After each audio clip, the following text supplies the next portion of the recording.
नमस्कार। मैं स्वामी बालमुकुंदाचार्य, अखिल भारतीय संत समिति राजस्थान अध्यक्ष और अभी हवा महल विधानसभा से नवनियुक्त विधायक के रूप में समस्त हमारे भारतवर्ष के मतदाता और हमारे भारतवर्ष के हमारे जन नायक सभी आप लोगों को मैं नमस्कार करता हूँ। कल एक वीडियो वायरल हुआ मेरा, जिसमें अधिकारियों से मैं बात कर रहा हूँ। पिछले कई वर्षों से मैं बराबर अधिकारियों से मैं इस बारे में बात कर रहा हूँ कि हमारे क्षेत्र में, संपूर्ण क्षेत्र में, परकोटे के सभी विधानसभाओं में खुलेआम रोड पर, मंदिरों के आसपास, गली मोहल्लों में, हर कोने पर बहुत सारे मांस की दुकानें खुली हुई है। और मांस की दुकानें खुली है। मांस की दुकान का नियम होता है कि आप कोई सा भी काम मांस का करते हैं, कच्चा पक्का जो भी काम करते हैं, उसमें आपको ढक्के रखना पड़ता है, लाइसेंस लेना पड़ता है, सब चीज़ों का आपको ध्यान रखना होता है।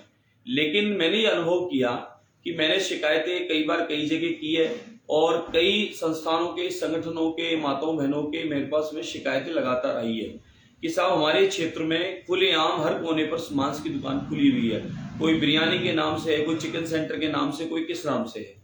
सबका अपना काम आप करें, उसके नियम है, नियम के अनुरूप करें। आप लाइसेंस लेके करें, उसको ढक के काम करने का नियम है, आप ओपन में नहीं कर सकते।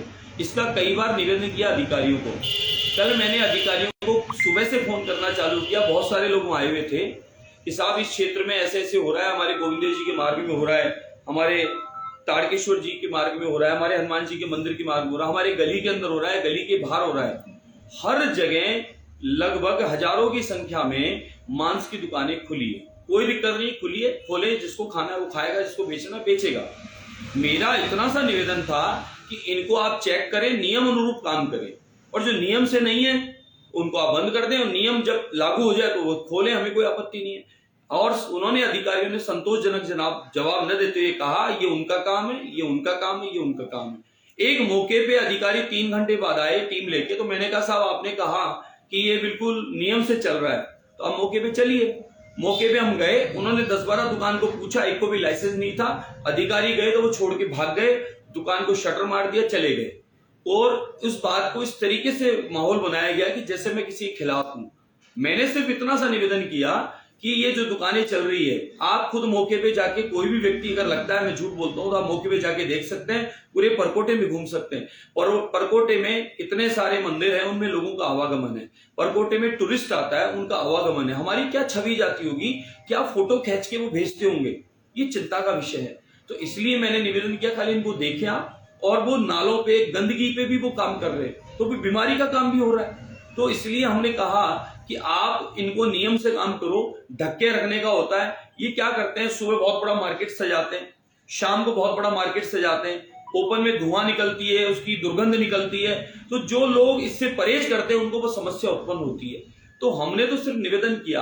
अब बोले आप ऊंचा, अरे साहब मेरा गला बैठा हुआ है, मेरी आवाज अभी खराब है, चुनाव के बाद कुछ जुकाम का, ठंड का असर है, इसलिए मैंने ऐसा बोला। दूसरा, वो माताएं बहनें जो उपस्थित है, जो लोग शिकायत लाए, वो कहते हैं अधिकारी सुनते ही नहीं हमारी। तो हमने अधिकारियों को ये कहा कि साहब शाम तक कम से कम आप इसको रिपोर्ट तो दें, कंफर्म तो करें। मैं शिकायतकर्ता के रूप में बोल रहा हूं, मैं एक शिकायत करता हूं, आम नागरिक के रूप में बोल रहा हूं कि आप आम नागरिक होने के नाते, आपका डिपार्टमेंट है, अधिकारी हो आप इस डिपार्टमेंट का काम देखते हो, तो सब आपको मैं निवेदन करता हूं कि आप इसकी जांच करें। मैंने ये बात बोली। अगर इस बात से किसी को बुरा लगा तो मैं उसके लिए क्षमा मांगता हूं। तो किसी वर्ग विशेष, किसी के लिए नहीं, मैंने कहा ये पूरा परिवार है हमारा।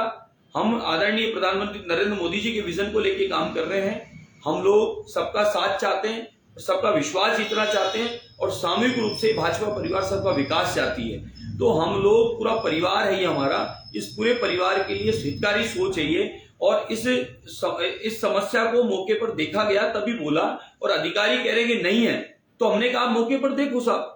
तो इस बात को फिर भी किसी को बुरा लगाओ तो मैं क्षमा मांगता हूं, सार्वजनिक रूप से क्षमा मांगता हूं, किसी को बुरा लगाओ तो। बाकी अधिकारियों से फिर मेरी प्रार्थना, निवेदन रहेगा साहब कि आप एक बार इस पूरे क्षेत्र को इस तरीके से देखें। टूरिज्म पॉइंट है, अध्यात्म नगरी है, यहाँ किस प्रकार से कैसे लोगों का आना होता है, हमारी छवि खराब होती है।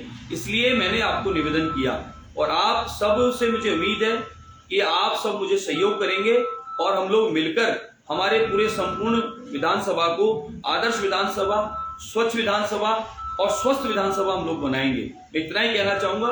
नमस्कार।